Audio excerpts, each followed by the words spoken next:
Welcome back, everyone. It's Lewis here with East Coast Hunting Tips. Thank you for joining me today.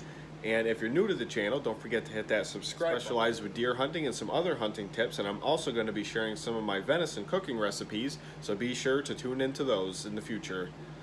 Today's video, we're going to be talking about how to use one of these. It's a compass, so stay tuned.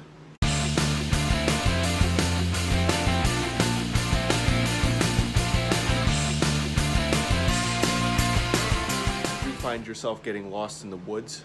Do you find yourself trying to track that big buck, but oh no, you suddenly got turned around and you don't know where you're at? And you've always carried one of these in your bag, but you've never known how to use it.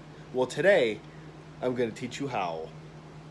A compass, it tells you, it points every direction, It's very important that if you're walking a side road to get into your stand, or before you walk into the woods, take your compass and point it at the road. Right where you're going to be walking into your stand, just point it at the road or wherever you're walking in from. So, say this is telling me that it's southeast. So the road is going to be southeast from where I'm walking in. So, now the way a compass works, it's very simple. If you're walking into the woods and you shoot a deer and you have to track it, if you follow those tracks and, maybe you figured out that you didn't have a great shot and you're going to have to come back, but oh no, now you're turned around. And if it's snowing really hard, your tracks can fill in really fast. Or if there's no snow on the ground at all, you can just get turned around and you have no idea where you're at.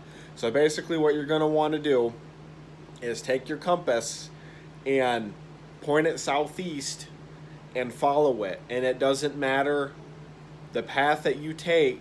You could be going through some really nasty stuff, but as long as you follow that direction southeast, it's going to bring you back out towards that road. That's very important. But the best thing that I can tell you guys is to just point your compass right at that road. And whatever it tells you on that compass, if you get lost in the woods and you want to get out, follow that direction. Very important. But now there's also rocks, like limestone and stuff that can make your compass spin. So you got to be careful for that. Worst case scenario, they have offline compass apps that you can download that might work better for that, in case you have a lot of limestone in your area. But that's going to conclude today's video. Thank you for watching, and tune in next week for a brand new video. Thanks for watching. Like and subscribe.